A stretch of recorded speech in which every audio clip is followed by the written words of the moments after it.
নমস্কার বন্ধুরা, প্রতিদিনের জীবনযাত্রা চ্যানেলে তোমাদের সবাইকে স্বাগত জানাই। বন্ধুরা, চার্জ শেষ হওয়ার পর চার্চের যে রাস্তা থেকে স্টেশন যাওয়ার জন্য টোটো পাওয়া যায়, কিন্তু আমি হেঁটেই যাচ্ছি। তার কারণ তোমরা বুঝতেই পারবে। এটা হচ্ছে মঙ্গল পাণ্ডের স্ট্যাচু। আর আমি এই কারণেই যাইনি টোটোতে করে বা অটোতে করে, যে ব্যারাকপুরে আমি চার্চ থেকে স্টেশন আসার মাঝখানে যা কিছু পড়বে, যে ব্যারাকপুরের ঐতিহাসিক কোনো কিছু বা বিখ্যাত যা কিছু, সেগুলো তোমাদের সঙ্গে যেন আমি শেয়ার করতে পারি, সেই জন্য মঙ্গল পাণ্ডের স্ট্যাচুটা তো তোমাদেরকে দেখিয়েইছি। এটা রাস্তার ধারে ছিল এবং ঝিকিমিকি আলো ছিল, যেটা রাত্রিবেলায় খুব সুন্দর লাগবে। আগে এরকম সিস্টেম ছিল না, কিন্তু এখন করেছে। এর পাশেই কিন্তু এই যে দেওয়ালে যে লেখাগুলো দেখছো না, এগুলো হচ্ছে আমাদের বাইবেলে যে বাক্যগুলো আছে, সেগুলোই কিন্তু এগুলো তুলে ধরেছে। আর এটা হচ্ছে সিএনআই চার্চ, যেটা তোমাদেরকে আমি আগের ভিডিওতে বলেছিলাম, যে এই ওই ব্যারাকপুরে যে অ্যাসেম্বলি অফ ক্রাইস্ট চার্চের আগে এই চার্চটা পড়ে। চার্চটা দেখতেই পাচ্ছ কত বড় এবং দেখতেও সুন্দর। আর বাইরে থেকেই আমি ভিডিওটা করছি, কেননা ভেতরে সম্ভব নয়, বাইরে গেট লাগানো আছে। সম্ভবত চার্চ কমপ্লিট হয়ে গেছে, সেই জন্য চার্চের যেটা মানে আরাধনা টাইম থাকে সেইটা। আর এরপর কিন্তু আমি সাইড দিয়ে চলে যাব। আর এখানেও কিন্তু একটা খুব ভালো জিনিস দেখার হচ্ছে, সেটা হচ্ছে বাঘের একটা স্ট্যাচু। এখানে ওই ঝিকিমিকি আলো দেওয়া আছে, আর এখানে সিভিল গার্ড থাকে।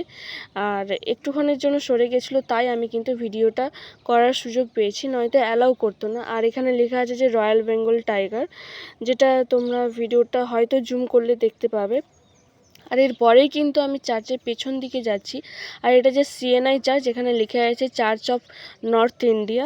আর এর পাশ থেকে আরও একটু চলে গেলে কিন্তু এইখানে একটা স্ট্যাচু আছে, এখানে লেখা আছে যে ধনুর্ধর অর্জুন। এখানে বিভিন্ন জায়গাতে খুব ভালো স্ট্যাচু আছে, যেগুলো আমরা আমাদের মানে ইতিহাসের পাতায় যেগুলো পড়েছি, তারই কিছু স্ট্যাচু আছে আর কি। এরপর আমি চলে যাব কিছুটা এগিয়ে গেলে, একটা হচ্ছে এটাকে সম্ভবত কামান বলে। আর এর সামনেই কিন্তু পুলিশের, এখানে বেসিক্যালি সব জায়গাতে পুলিশে ভর্তি, চারিদিকে পুরো পুলিশ এলাকা, যার কারণে দেখতেও আমার খুব ভালো লাগে। আর এটা হচ্ছে একটা যে অ্যাডমিনিস্ট্রেটিভ বিল্ডিং, যেটা বাইরে থেকেই দেখাচ্ছি, কেননা কোনো কিছুই ভেতরে আমি করতে চাই না। এখানে আমি নতুন, আর এখানে সমস্ত কিছু আমি জানি না, তাই আমি এখানে যা কিছু ভিডিও করছি বাইরে থেকেই করছি। অনেকে অনেক কিছু পেছন থেকে বলছে, কিন্তু আমি পাত্তা দিই না। আর এটা হচ্ছে একটা কোর্ট ব্যারাকপুরের, আর নামটা ঠিক আমি বুঝতে পারছি না দূর থেকে। এরপরেই কিন্তু গান্ধী দাদু আমরা বলি মজা করে। তো একটা বাড়ির সামনে কিন্তু ওনার এরকম একটা সুন্দর মূর্তি প্রতিস্থাপন করেছে, দেখতেও খুব সুন্দর লাগছে। এবং তার পাশেই আমি একটু এগিয়ে গেলে একটা গিফটের দোকান দেখেছি, এত সুন্দর গিফটের দোকানটা যে কি বলবো। আর ফুলগুলো দেখে মনে হচ্ছে যেন একবারে সেই জ্যান্ত ফুল, তার সঙ্গে যে পাতাগুলো পাশে আছে, যেন মনে হচ্ছে বন থেকে একবার তুলে এনে বসিয়ে দিয়েছে, এরকম একটা ব্যাপার।